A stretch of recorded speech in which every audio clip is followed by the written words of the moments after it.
நம்முடைய துல்லிய வானிலை அறிக்கையை தினசரி பெற்று திட்டமிட்ட வேளாண்மை செய்ய வானிலை அறிவியலை சப்ஸ்கிரைப் செய்து பெல் சுவிட்சில் கையை வைத்து தினசரி தகவல் பெற அன்போடு கேட்டுக்கொள்கிறேன்.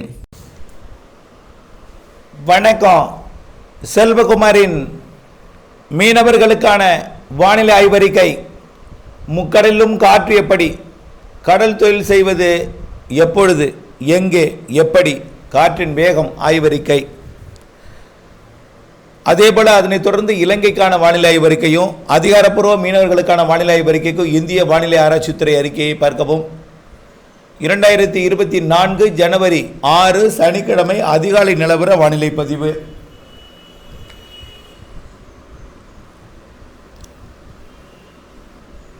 குமரி கடற்பகுதிகளில், அதாவது லட்சத்தீவு மற்றும் கேரளா இடைப்பட்ட பகுதியில் நீடித்து கொண்டிருக்கூடிய காற்று சுழற்சிக்கு குமரி கடல் பகுதிகளில் சற்று வலுவான காற்று, சாதாரண எடை குறைந்த படகுக்கு சாதாரணமாக வலுவான காற்றாக பயணித்து கொண்டிருக்கூடிய நிலை குமரி கடற்பகுதி நீடிக்கிறது.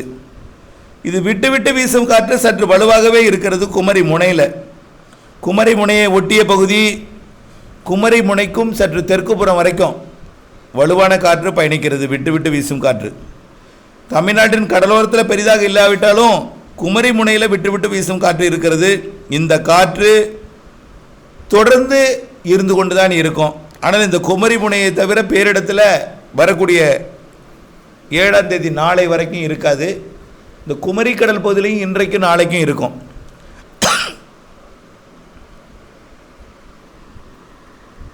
அதே நேரத்தில் தமிழ்நாட்டின் வடகடலோரம் உட்பட தெற்கு ஆந்திர கரையோரம் உட்பட ஒட்டுமொத்த தமிழ்நாட்டில் அடுத்த காற்று சுழற்சி இலங்கைக்கு தெற்குப்புறமாக மேற்கு நோக்கி நகர்கின்ற காரணத்தினால கிழக்கு காற்றை, வடகிழக்கு காற்றை, அதாவது கிழக்கு தான், வடகிழக்குன்னு சொல்ல முடியாது, கிழக்கு வடகிழக்கு காற்றை மற்றும் கிழக்கு காற்றை தமிழ்நாட்டிலே சற்று ஏற்றுகிறது. அதாவது வடகிழக்கு பருவமழை காலத்தில் வீசக்கூடிய இந்த வடகிழக்கு காற்று, இதனால் எடை குறைந்த படகுகளுக்கு கண்டிப்பாக 8ஆம் தேதியிலிருந்து சவாலாக இருக்கும். இதில் பொங்கல் நேரத்தில் கூட சவாலாக இருக்கும். ஆனால் மழைப்பொழிவு என்பது 10ஆம் தேதி வரைக்கும் தான். 11ஆம் தேதியிலிருந்து மழை தராத குளிர் வானிலைக்கும் காற்று, குளிர்காற்று வரக்கூடிய 11ஆம் தேதி வரைக்கும் கிழக்கு காற்று, 12ஆம் தேதியிலிருந்து 10ஆம் தேதி வரைக்கும் தான் கிழக்கு காற்று, 11ஆம் தேதி வடகிழக்கு காற்று, மியான்மர் பகுதியிலிருந்து வரக்கூடிய, அந்தமான் வடக்கு பகுதியிலிருந்து வரக்கூடிய காற்று, குளிர்காற்று. 12ஆம் தேதி வட இந்திய குளிர்காற்று. இது கிழக்கு காற்றும் வட இந்திய குளிர்காற்றும் இணைந்த காற்றாக இருக்கும். அதாவது எப்படின்னா, குளிர் அலையை தள்ளும், கிழக்கிலிருந்து காற்று வீசும், இதனால் குளிரோடு இணைந்த காற்றாக வரக்கூடிய 12ஆம் தேதியிலிருந்து இருக்கும். ஆக இன்றைக்கும் நாளைக்கும் மட்டும்தாங்க தமிழ்நாட்டின் கரையோரத்தில் ஒரு சாதாரண நிலை, மீன்பிடித்தலுக்கு ஏற்ற வானிலை. அதுவும் குமரி கடலில் எடை குறைந்த படகு பயணிக்க முடியாது. குமரி கடலில் ஒரு நாள் மட்டும், இன்றைக்கும் நாளைக்கும் குமரி கடலில் மட்டும், குமரி கடல் மட்டும், இன்றைக்கும் நாளைக்கும் குமரி கடல் மட்டும். ஆனால் நாளை பிற்பகலுக்கு மேல் ஆந்திர கரையோரம் தொடங்கி தமிழ்நாட்டின் கரையோரம் ஒட்டுமொத்த தென்கடலோரம் வரைக்கும், குமரி முனை வரைக்கும், இலங்கை சுற்றுவட்டார கடற்பகுதியும் கிழக்கு காற்று வலுவாக இருக்கும். வடகிழக்கு பருவமழை காலத்தில் வீசக்கூடிய இந்த கிழக்கு காற்று, இது எடை குறைந்த படகுகளில் நின்று கொண்டு வலை விரிப்பதோ வலை இழுப்பதோ பயணம் செய்வதோ சவால். ஆனால் பெரிய படகுக்கு அச்சுறுத்தலாக இருந்தாலும் விட்டுவிட்டு அவ்வப்பொழுது சற்று வலிமையான காற்று இருக்கும். அதிகாரப்பூர்வ வானிலை அறிக்கைக்கும் இந்திய வானிலை ஆராய்ச்சித்துறை அறிக்கையை பார்க்கவும். கண்டிப்பாக வரக்கூடிய 8, 9, 10 தேதிகளில் தடை விதிக்க வாய்ப்பு இருக்கிறது. 11ஆம் தேதி, 12ஆம் தேதி, 13, 14ஆம் தேதி கூட பொங்கல் நேரத்தில் கூட மழை இல்லாத வானிலை, வெறும் குளிர்காற்றை கொடுக்கும். அந்த காற்று கூட கடலில் வலுவாக இருக்கும். மழைக்கு சாதகம் இல்லாமல் குளிராக வரும் காற்று மழை மேகங்களை உற்பத்தி செய்யும். ஆனால் மழை பெய்யாது 12ஆம் தேதிக்கு மேலே. ஆனால் சில இடங்களில் மழை மேகம் இல்லாமல் குளிர் வானிலை மட்டுமே இருக்கும். அந்த காற்று கடலில் வலுவாக இருக்கும் 12ஆம் தேதிக்கு மேலும். ஆக சுருக்கமாக சொல்ல போனால் இன்றைக்கு மட்டும்தான், இன்றைக்கும் நாளைக்கும் தமிழ்நாட்டின் கடலோரத்தில் மீன் பிடிக்கலாம். ஆனால் குமரி கடலோரத்தில் அதுவும் சவால். குமரி முனை ஒட்டி நாளைக்கு பிற்பகலிலிருந்து படிப்படியாக காற்றோட வேகம் அதிகரித்திருக்கும். 10ஆம் தேதி வரைக்கும் மழையோடு சேர்ந்த கடற்காற்று இருக்கும். மழையோடு சேர்ந்த கடற்காற்று கடலில் இருக்கும். ஆனால் 11ஆம் தேதிக்கு மேலே மழை இல்லாத வறண்ட காற்று, குளிர்காற்று வடக்கு திசையில் இருந்தோம், வடகிழக்கு திசையில் இருந்தோம், வடகிழக்கு திசையில் இருந்தோம், கிழக்கு திசையில் இருந்தும் தமிழ்நாட்டின் கரையோரத்தில் இருக்கும். புரிந்திருக்கும்னு நினைக்கிறேன். ஆகவே அதிகாரப்பூர்வ வானிலை அறிக்கைக்கு இந்திய வானிலை ஆராய்ச்சித்துறை அறிக்கையை பார்க்கவும்.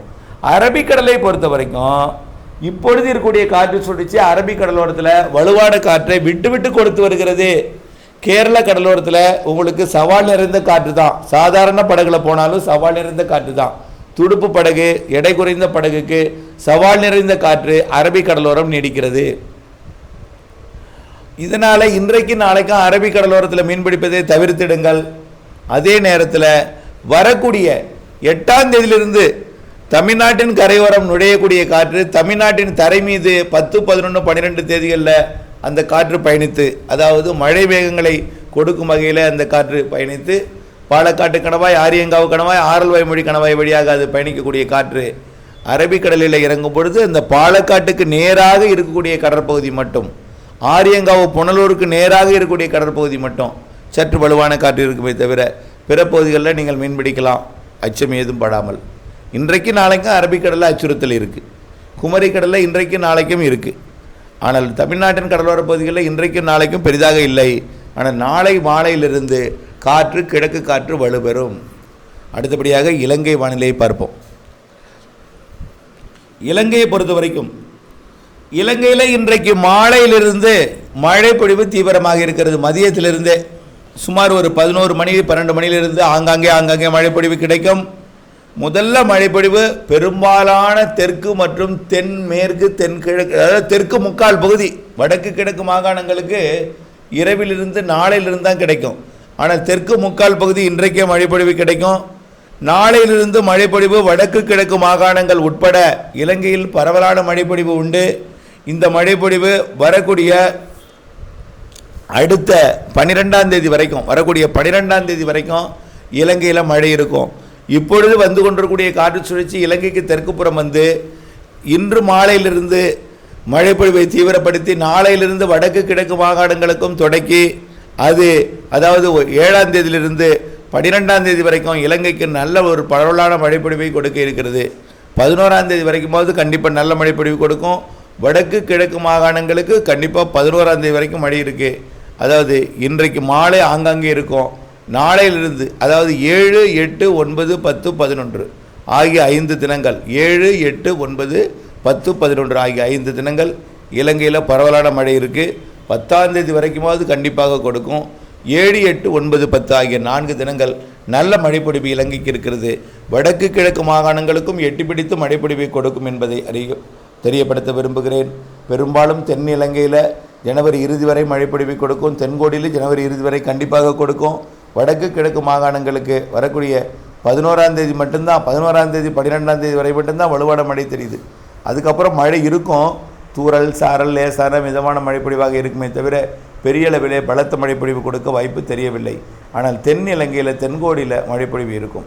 வரக்கூடிய 7, 8, 9, 10, 11ஆம் தேதி வரைக்கும் பெய்யக்கூடிய மழைப்பொழிவை சிக்கனமாக சேமித்து விடுங்கள். அதாவது சிக்கனமானா ஒவ்வொரு துளியையும் பொன்னாக நினைத்து, உயிர் துளியாக நினைத்து பண்ணை குட்டைகளிலும் குளங்களிலும் ஏரிகளிலும் சேமிக்க முயற்சி செய்யுங்கள். ஆகவே கண்டிப்பாக வரக்கூடிய 4 நாட்களுக்கு நல்ல மழைப்பொழிவு இருக்குது. ஆகவே தேவையில்லாமல் கடலுக்குள் திறந்து வடிய விட்டு விடாமல் பண்ணை குட்டைகளிலும் ஏரிகளிலும் சேமித்து வரக்கூடிய நாட்களில் பயன்படுத்த திட்டம் தீட்டிக் கொள்ளுங்கள் என்று அன்போடு கேட்டுக்கொள்கிறேன். நன்றி.